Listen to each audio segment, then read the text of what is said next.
Assalamualaikum students, how are you all? I hope you all are fine. Today we are going to start our new chapter, that is chapter number 10, that is आपके पास science and technology है. इस science and technology में सबसे पहले जो हम topic पढ़ेंगे वो आपके पास है लेज़र है. लेज़र के बारे में आप गर्ल्स फेमिलियर हो के लेज़र आपके पास जगह जगह ये टर्मिनोलॉजी आपने यूज़ किया. आज हम सबसे पहले ये देखते हैं कि ये जो लेज़र आपके पास है ये कहाँ कहाँ इस्तेमाल होता है या ये लेज़र क्या होता है. लेज़र असल में आपके पास क्या चीज़ होती है, अगर हम देखें तो जो टर्मिनोलॉजी लेज़र है असल में ये एक एब्रीविएशन है. एब्रीविएशन कहते हैं आपके पास एक छोटा सा एक मतलब एक लार्ज वर्ड होता है या एक उसको छोटे में वर्ड में, यानी कि उर्दू में हम कहेंगे मुखफ़फ़ होगा. तो आपके पास ये है कि light amplification by stimulated emission of radiation, यानी कि इसका मतलब क्या है कि रेडिएशन की मदद से आपने क्या करना है, यानी कि लाइट को एम्प्लीफाई करना है. ठीक है, अब वो लाइट जो एम्प्लीफाई आप कर रहे हो उसको स्टिम्युलेट कौन कर रहा है, इमिशन ऑफ रेडिएशन, यानी कि लाइट को एम्प्लीफिकेशन को हम करके इतना एम्प्लीफाई करके उसमें रेडिएशंस में कन्वर्ट करते हैं. सबसे पहले आपके पास क्या है कि laser is an intense beam of light, यानी कि लेज़र असल में आपके पास क्या होता है, लाइट ही होती है, मगर इंटेंस बीम का मतलब होता है कि उसकी जो शिद्दत होती है वो लाइट से भी ज़्यादा होती है. ठीक है, इसके बाद आपके पास है कि this is the same, it has the same wavelength. से वेवलेंथ जो आपके पास इस तरह से ये जो वेवलेंथ होती है ये सबकी जो है ना, इनकी जो जो जो क्राफ्ट्स एंड ट्राफ्ट्स जो होते हैं इन तमाम की एक ही जैसे होते हैं. यानी कि कुछ वेवलेंथ ऐसी होती है कि जो पहले छोटी आ रही होती है बाद में वो बड़ी हो जाती हैं, ये इस तरह से नहीं, यानी कि इसकी जो वेवलेंथ है वो आपके पास क्या होती है, सेम होती है. इसके बाद ये कि इट इज़ एम्प्लीफाइड लाइट, ये यानी कि ये किसकी वजह से बनता है, लाइट की एम्प्लीफिकेशन की वजह से जो है ये बनती है, लेज़र बनती है. यानी कि लाइट को एम्प्लीफाई करते हैं तो आपके पास जो चीज़ बनती है वो क्या कहलाती है, लेज़र कहलाती है. अगर हम ये देखें कि जो लेज़र की जो एग्जांपल्स हैं वो आपके पास है रूबी क्रिस्टल, एक रूबी का एक पत्थर होता है, वो एक क्रिस्टलाइन फॉर्म में होता है, तो ये एक सबसे एक्सीलेंट लेज़र है फॉर कटिंग टूल्स हो गया या डिफरेंट चीज़ों के लिए. इसके अलावा आपके पास ग्लास जो है ये भी एक लेज़र के तौर पे काम कर सकता है. इसके अलावा different kind of semi conductors जो हैं वो भी आपके पास किसके अंदर इंक्लूडेड होते हैं, लेज़र्स के अंदर इंक्लूड होते हैं. ये तो अब हमें पता चल गया कि हमारे पास लेज़र क्या होता है. नेक्स्ट हम ये देख लेते हैं कि एप्लीकेशन ऑफ लेज़र क्या चीज़ होती है. एप्लीकेशन ऑफ लेज़र में सबसे पहले हम देखते हैं कि सर्जरी में देखते हैं कि जो लेज़र है उसका इस्तेमाल जो है मेडिसिन में होता है, जो कि सर्जरी के अंदर हम इस्तेमाल करते हैं. सबसे पहले देखते हैं it is use as a surgical cutting. ठीक है, यानी कि सर्जिकल कटिंग यानी कि ऑपरेशन के दौरान एज अ कटिंग टूल के तौर पे इस्तेमाल किया जाता है. एंड इसके अलावा कोगुलेशन का एक प्रोसेस होता है उसके अंदर इस्तेमाल किया जाता है. When it is focus on tissue it cut down after too much hot, यानी कि इसका मतलब क्या होता है कि देखो ये फॉर एग्जांपल ये आपके पास कोई भी ह्यूमन बॉडी है. ठीक है, अब ये आपके पास ह्यूमन बॉडी है, अब आप क्या कहते हो कि भाई आपको पर्टिकुलर जगह पे ऑपरेशन करना है, तो आप यहाँ से लेज़र की जो एक पर्टिकुलर इंटेंसिटी है लाइट की वो आप इसके ऊपर डालते हो.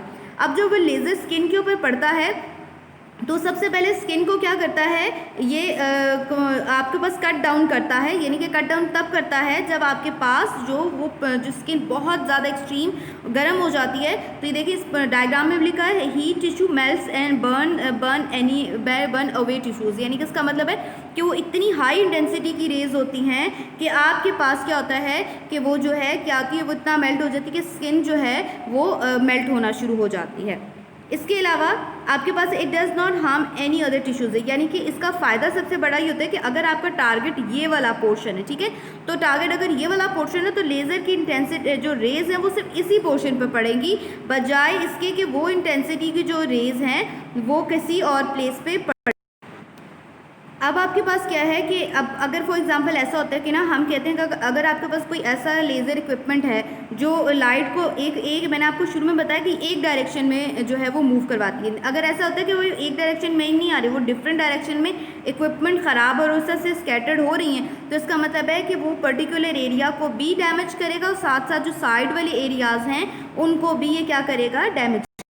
देखिए इसका सबसे बड़ा यह फ़ायदा होता है कि इट प्रोटेक्ट फ्रॉम ब्लीडिंग है. इसका मतलब क्या होता है कि मतलब इसका बड़ा फ़ायदा ये होता है कि आराम से जैसे हम कोई भी पर्टिकुलर एरिया होता है ना उसमें हम चीर फाड़ करते हैं, फिर हम स्किन हटाते हैं साइडों से, फिर इसका बाद ऑपरेशन करते हैं, कई कैपिलरीज एंड वेन्स इसमें कट जाती हैं तो ब्लीडिंग ज़्यादा होती है, मगर इस प्रोसेस में स्किन जस्ट मेल्ट होती है और वो धीरे धीरे मतलब अंदर एंटर होती है, जिसकी वजह से आपके पास क्या होता है कि स्किन मेल्ट हो जाती है और पर्टिकुलर एरिया की सर्जरी करने के हम काबिल हो जाते हैं.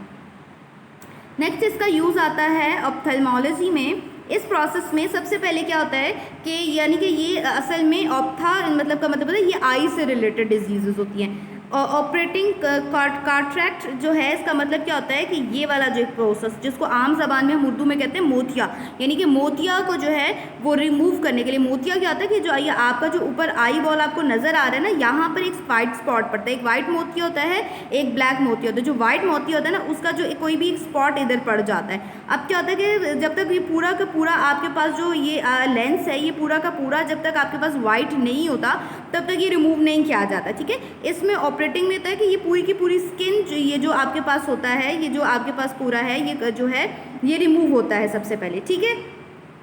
अब ये जब रिमूव हो जाएगा आपका तो अब इसके बाद आपके पास क्या है कि आप उसके बाद नेक्स्ट उसके ऊपर ना लेंस लगाते हैं, जो आर्टिफिशियल लेंस लगाते हो, तो जिसके बाद आपके पास आई ठीक हो जाती है। इसका बड़ा फ़ायदा ये होता है कि इसमें भी आपके पास आँख के अंदर जो वेन्स एंड कैपिलरी जो साइड पे छोटी छोटी होती हैं वो ख़राब नहीं होती हैं, ठीक है। इसके बाद हमारे पास क्या है कि आपके पास ये है ग्लूकोमा। ग्लूकोमा आपके पास एक ऐसी डिजीज़ होती है जिसमें आप जब देखते हो तो आपके पास सारी जो लाइट होती है वो आपके सबसे पहले लेंस से होती हुई इस बैक वाले लेंस पर से गुजर पड़ती है और देन इसके बाद वो आपकी आई के रेटिना जो आपके पास बिल्कुल आँखों के अंदर होता है वहाँ पर जब ये जो भी आप देखते हो जो चीज़ उसका इमेज पड़ता है। अब वो इमेज जब पड़ता है तो यहाँ से वो इमेज का एक मैसेज जो है ना आपके पास कहाँ पर जाता है, आपके पास ब्रेन की तरफ जाता है। कहाँ पर जाता है? ब्रेन, यानी कि दिमाग में जाता है। अब वो ब्रेन में जब जाता है तब आपके पास क्या होता है कि वहाँ पर कि तो जो नर्व लेके जाने के यानी कि जो नर्व जो मैसेज को यानी कि जो भी आप चीज़ देख रहे हो उसके लेके जाने वाली जो नर्व होती है वो डैमेज हो जाती है। अब उसकी वजह से क्या होता है कि मैसेज प्रॉपरली जो है वो आपका नहीं पहुंच पाता ब्रेन तक, तो जिसकी वजह से आपको पता है कि जो अभी आप इमेज देख रहे होते हो या तो उसका इमेज आपको देर से नज़र आ रहा होता है या अगर नज़र आ भी रहा होता है तो बहुत धुंधला, यानी कि एक नॉर्मल आई है। और ग्लूकोमा के अंदर चूँकि मैसेजेस पूरा प्रॉपरली कन्वे नहीं हो रहा था तो जो लाइट होती है वो आई के अंदर इस तरह से पड़ रही होती है तो मैसेज प्रॉपरली कन्वे नहीं हो रहा होता। इसके बाद आपके पास आता है डर्मेटोलॉजी। डर्मेटोलॉजिस्ट आपके पास होते हैं जिसको हम आमतौर पे कहते हैं स्किन के जो स्किन के डॉक्टर्स होते हैं वो डर्मेटोलॉजिस्ट कहलाते हैं। अब जो डर्मेटोलॉजी में क्या होता है कि सबसे पहले जो लेज़र का इस्तेमाल है pigmentation on skin. Pigmentation on skin का मतलब होता है कि जैसे कि ये आपको डायग्राम के अंदर नज़र आ रहा है कि एक एक्सट्रीम वाइट स्किन हो जाती है जिससे स्किन के ऊपर क्या पड़ना शुरू हो जाते हैं, ये इस तरह से पैचेस पड़ना होना शुरू हो जाते हैं। तो आपके पास ये होता है कि आपकी स्किन के अंदर मेलेनियम कम प्रोड्यूस हो रहा है तो भी आपके पास हो रहा होता है, उसको रिमूव, या छाइयाँ, ठीक है, उसको रिमूव करने के लिए, या कोई परमानेंट कोई ऐसा दाग पड़ गया उसको रिमूव करने के लिए। इसके अलावा स्टेन फ्रॉम स्किन की सबसे बेहतरीन एक एग्जांपल ही होती है। एक तो वो निशान होते हैं, निशान किसी किस्म की भी हो सकते हैं। आजकल कोई इवन कोई आपका कोई ऑपरेशन हुआ है उसका निशान परमानेंट रह गया तो आप लेज़र थेरेपी से उसको रिमूव कर सकते हो। एक सबसे बड़ा इंटरेस्टिंग चीज़ ये है कि जो डर्मेटोलॉजी में लेज़र का इस्तेमाल जो है, जैसे कि ये टैटूज़ बनाते हैं, ठीक है, उसको रिमूव करने के लिए जो है वो लेज़र का इस्तेमाल करते हैं। जैसे इसमें यहाँ लिखा हुआ रॉक स्टार, जब लेज़र थेरेपी के बाद देखिए उसके ऊपर कोई भी इसकी स्किन पे निशान नहीं रहा तो ये इसमें यूज़ किया जाता है। नेक्स्ट इसके बाद है डेंटिस्ट्री में। इसके अंदर हम देखते हैं कि laser is use for the treatment of. Dentistry में असल में ये होता है कि जो आपके पास इसके अंदर हम क्या करते हैं कि जो आपके पास स्पेशल किस्म के जो टीथ कैविटीज़ होती हैं इनको मतलब जो है उनको ठीक करने के लिए यूज़ किया जाता है। या हम कह सकते हैं कि photocoagulation nerve a spinal painted material is fuse on the teeth cavities.